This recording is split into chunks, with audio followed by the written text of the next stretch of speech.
Graça e paz, irmãos, bem-vindos a mais um vídeo aqui do canal, mais um vídeo de estudo da Palavra de Deus. Hoje, continuando nossa leitura do livro Patriarcas e Profetas, nós vamos ler o capítulo 15, o casamento de Isaac. Antes de iniciarmos, gostaria de lembrar os irmãos que eu vou apenas ler alguns trechos e comentar. Recomendo aos irmãos a leitura do capítulo completo, lá no aplicativo da Bíblia, para que os irmãos não fiquem apenas com uma parte condensada daquilo que eu vou dizer, mas vamos direto à fonte. Então vamos lá.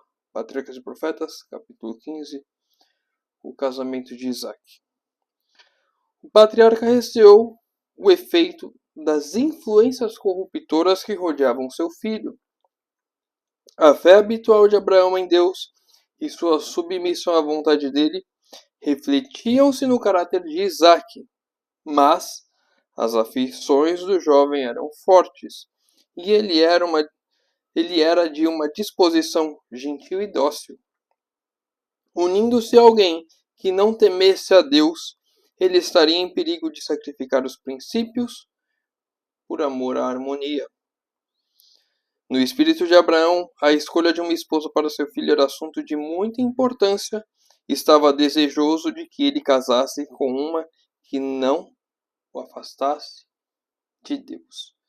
Percebam aqui algumas coisas importantes. Primeiro, o nosso caráter define exatamente quem nós somos, e muitas vezes pelo nosso caráter nós podemos ser traídos, abandonar o Senhor. Aqui Isaac tinha um caráter e uma disposição gentil e dócil, e por conta disso ele poderia sacrificar os princípios da verdade para manter a harmonia no lar. E Abraão, como um pai amoroso, como um pai que prestava atenção, percebeu que o seu filho poderia ter essa tendência errada e se preocupou muito com quem seu filho ia se relacionar, com quem seu filho ia casar. E eu e você que somos pais, eu e você que pretende ser pai, você que já está com um filho ainda novo, pequeno, ou um filho em idade já mais avançada, na adolescência ou jovem, precisamos estar em oração pelos cônjuges dos nossos filhos, para que não os afastem do caminho, para que tenham o temor a Deus, para que sigam os mesmos princípios. Olha aqui para Abraão, a escolha de uma esposa para o seu filho era assunto de muita importância. E eu conheço pessoas que já, desde o filho no ventre, já orava pelo cônjuge do filho. Então eu e você não podemos negligenciar isso, porque a salvação dos nossos filhos, dos nossos netos, podem se dar muito a com quem ele vai contrair o matrimônio.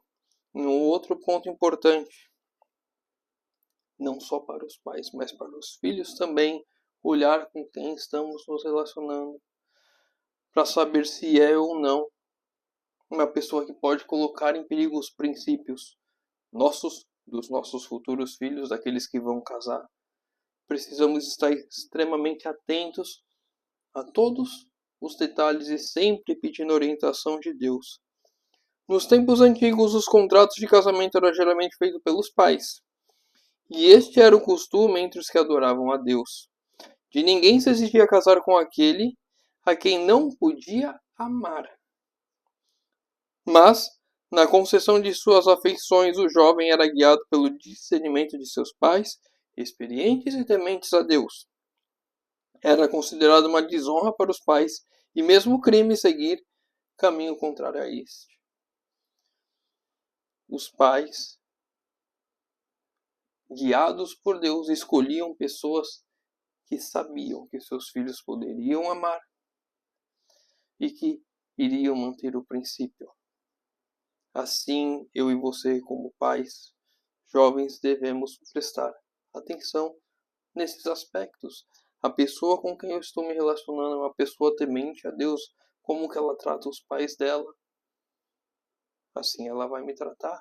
Os pais estão prestando atenção, ou deveriam estar prestando atenção nesses pontos também, para guiar e orientar os filhos. Assim como Abraão fez com Isaac, que assim façamos eu e você em nossos lares. Não podemos negligenciar o casamento.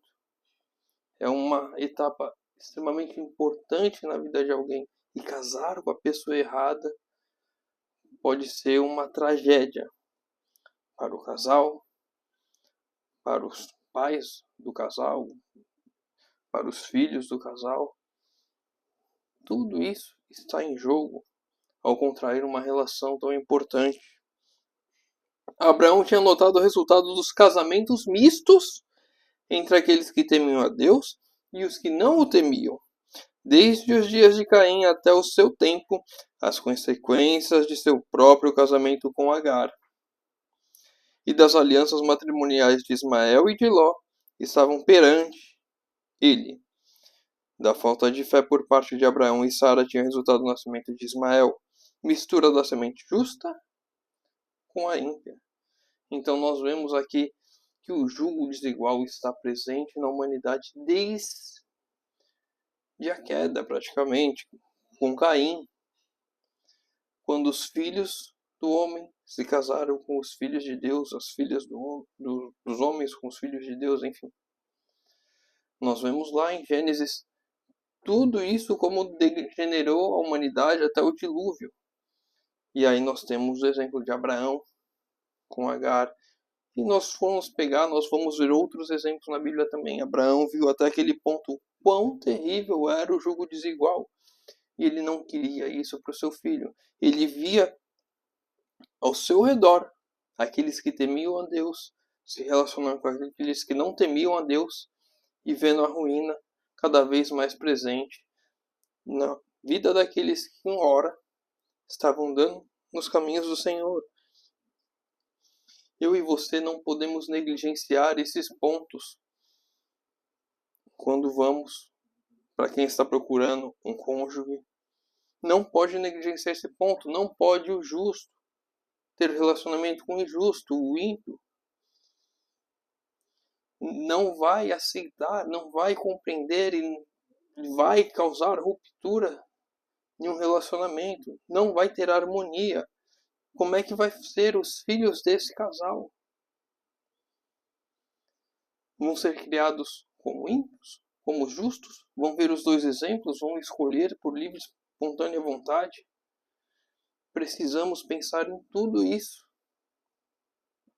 E mesmo se a gente for pensar, mas aquela pessoa, ela vai na igreja, é uma igreja diferente da minha.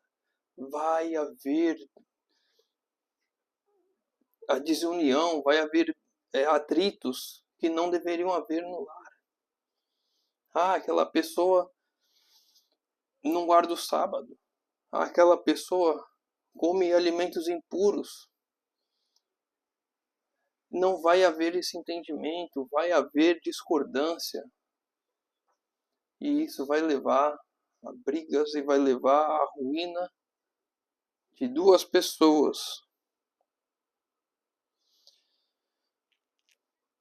Os primeiros ensinos de Abraão não foram destituídos de efeito sobre Ismael, mas a influência de suas mulheres teve como resultado estabelecer a idolatria em sua família.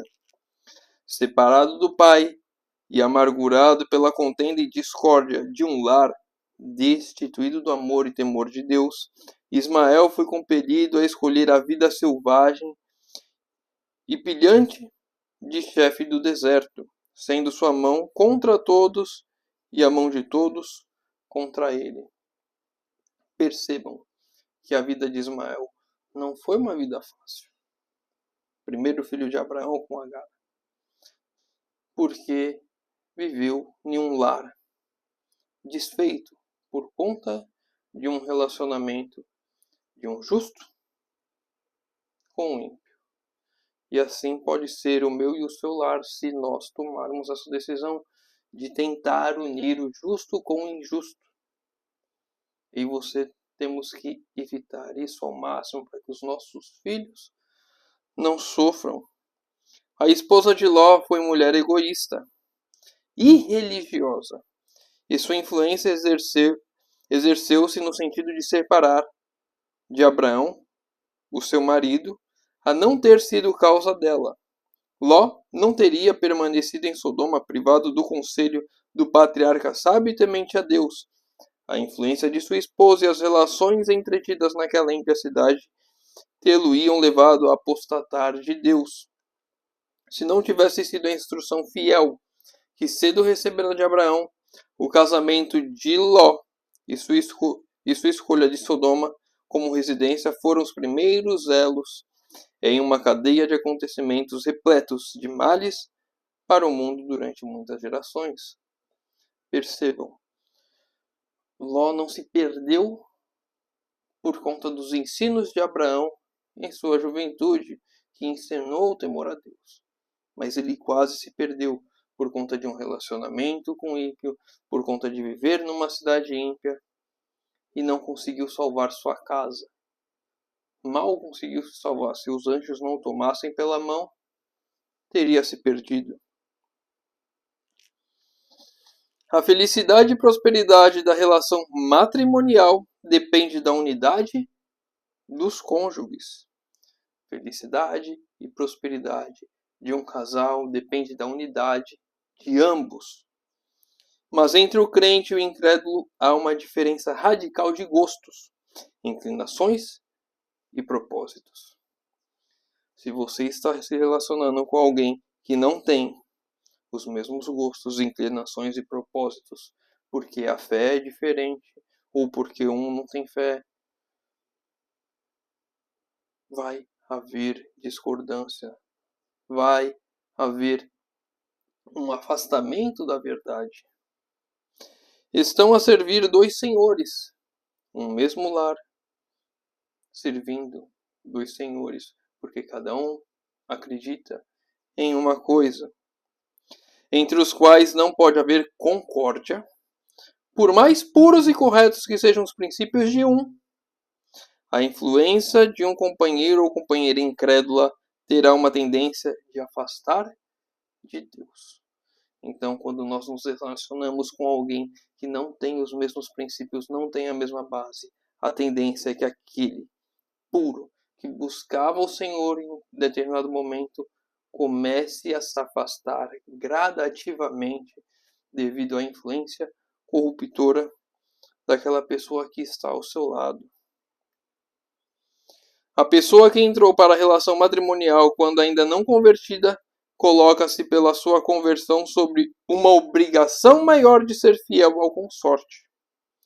Por mais que difiram com respeito à fé religiosa, todavia as reivindicações de Deus devem ser postas acima de toda relação terrena.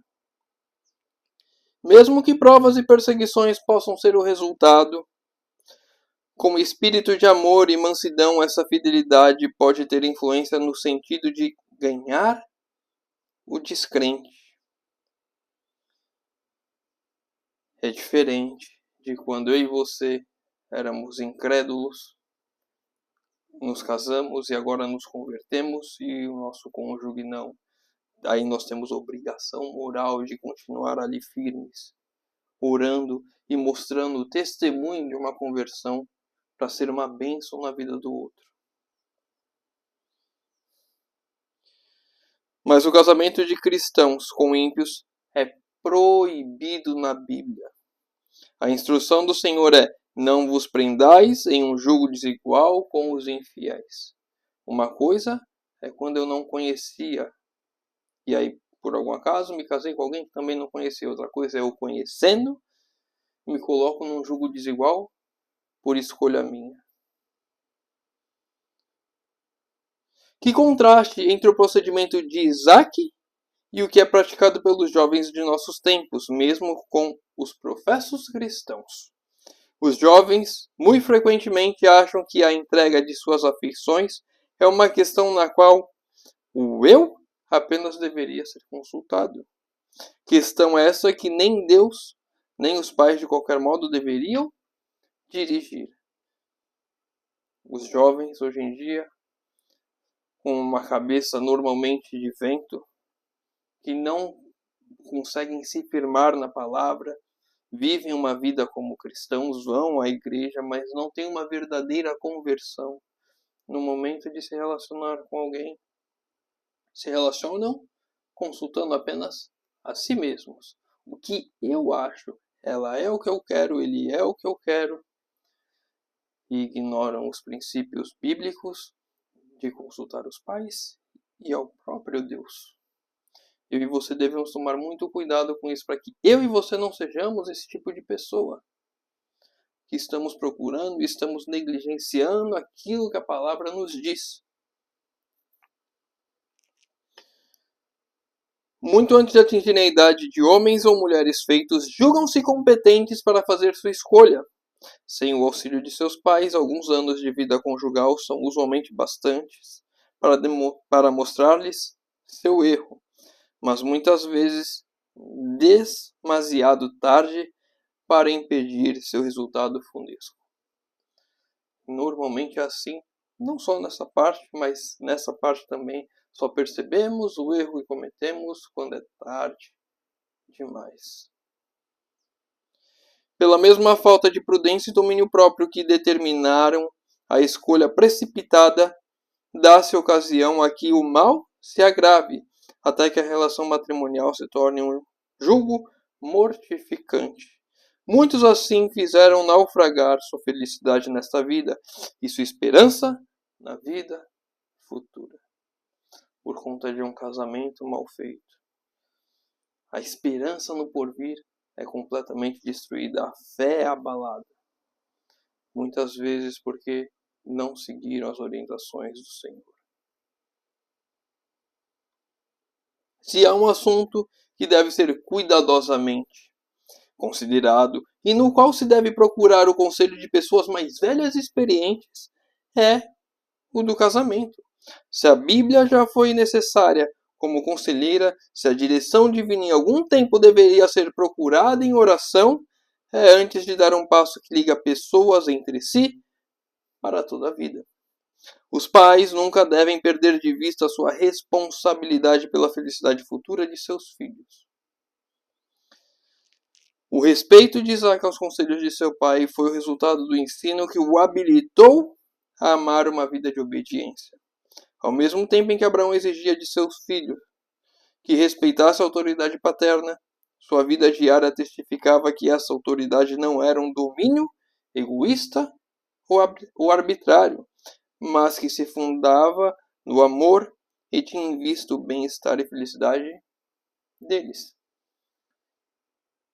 Percebam que aquele que é fiel ao Senhor, aquele que busca o Senhor, ele vai tratar os outros com amor. E aqueles que estão abaixo em hierarquia, sim, o filho está abaixo do pai em hierarquia, entende ser submisso ao pai. E entende isso com amor.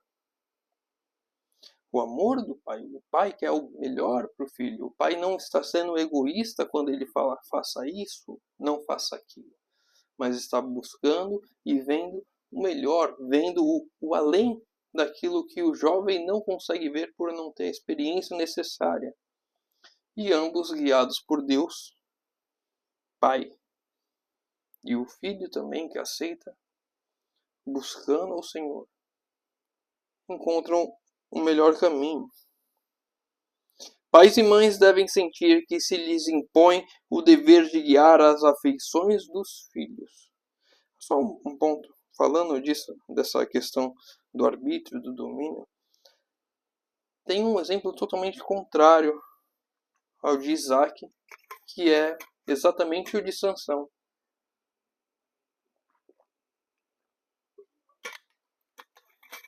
Sansão só olhava para si, para sua vontade, para o próprio eu, não ouviu os conselhos do pai, não ouviu as advertências divinas e se casou com a Filisteia, e nós conhecemos a história, como é que foi de Sansão. Os pais tentaram instruir, tentaram mostrar o caminho, tentaram mostrar a verdade, mas também não tiveram forças para impedir. E Sansão fez o que quis. Pais e mães devem sentir que lhes impõe o dever de guiar as afeições dos filhos, a fim de que possam ser colocadas naqueles que hajam de ser companheiros convenientes. Devem sentir como seu dever, pelo seu próprio ensino e exemplo, com a graça auxiliadora de Deus, modelar de tal maneira o caráter de seus filhos desde os seus mais tenros anos, que sejam puros e nobres e sejam atraídos para o bem e para o verdadeiro. Nós, que somos pais, temos o dever moral de guiar os nossos filhos e mostrar para eles o caminho, mostrar para eles aquilo que é certo, mostrar para eles, olhar, para que eles possam olhar de uma outra forma, e não apenas aquela visão limitada, mas olhar com um olhar que a experiência nos deu, para que eles vejam além disso, que eles entendam que estamos querendo o melhor para eles. Os semelhantes atraem os semelhantes apreciam os semelhantes. Que o amor pela verdade, pureza e bondade seja cedo implantado na alma, e o jovem procurará a companhia daqueles que possuem essas características. Precisamos, desde pequeno, aos nossos filhos, instruir eles no amor à verdade. E eles, amando a verdade, eles vão buscar se associar a pessoas que também amam a verdade. E assim terão um matrimônio feliz. Procurem os pais, em seu próprio caráter e vida doméstica, exemplificar o amor e a beneficência do Pai Celestial, que no lar prevaleça uma atmosfera prazenteira. Isso será de muito mais valor para vossos filhos do que terras ou dinheiro. Demonstrar amor, demonstrar os princípios aplicados na vida prática no lar é muito mais importante do que bens, do que dinheiro, do que presentes, do que qualquer coisa que nós possamos dar. Mostrar para os filhos o amor de Deus na vida prática é o mais importante que eu e você podemos fazer como pais. Que o amor doméstico se conserve vivo em seus corações para que possam volver o olhar ao lar de sua meninice como um lugar de paz e felicidade abaixo do céu. Os membros da família não têm todos o mesmo cunho de caráter, e haverá frequentes ocasiões para o exercício da paciência e longanimidade, mas pelo amor e disciplina própria, todos poderão estar ligados na mais íntima união.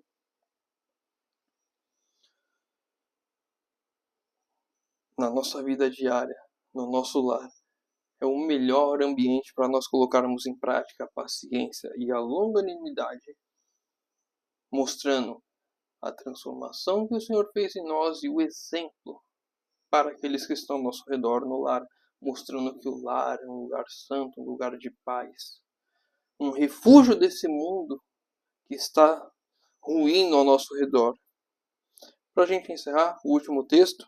O verdadeiro amor é um princípio elevado e santo, inteiramente diferente em seu caráter daquele amor que se desperta por um impulso e que subitamente morre quando severamente provado. O verdadeiro amor é elevado e santo. Não é um impulso, é algo que se constrói. Não é um momento. É uma construção de uma vida. Vamos encerrar por aqui. Se o irmão ficou com alguma dúvida, deixa nos comentários. Se o irmão leu o capítulo completo, tem algum outro ponto que queira trazer, deixa nos comentários. Pedidos de oração, deixa nos comentários. Estarei lendo, respondendo e orando por todos. Convido os irmãos que puderem a fechar os olhos para falarmos com Deus. Graças, Pai, por mais uma oportunidade que temos de estudar a Tua Palavra, Senhor. Pai querido, por favor, vem trabalhar em nossas vidas, Senhor amado. Que possamos agir conforme a Tua Palavra nos orienta, Senhor amado. Que possamos, Senhor, sermos pessoas verdadeiramente convertidas a Ti. Que possamos, Senhor, dar um bom exemplo aos nossos filhos, Senhor. Que possamos transformar o nosso lar em um lugar de paz. Que possamos, Senhor, fugir do jugo desigual, Senhor amado. Por favor, Senhor, por nós mesmos, nós tendemos a fracassar, então confiamos inteiramente na Tua proteção e Tua direção para as nossas vidas, Senhor. Por favor, toma as nossas vidas em Tuas mãos. Te pedimos isso, Senhor, em nome de Jesus. Meu irmão, fica com Deus. Que Deus te abençoe.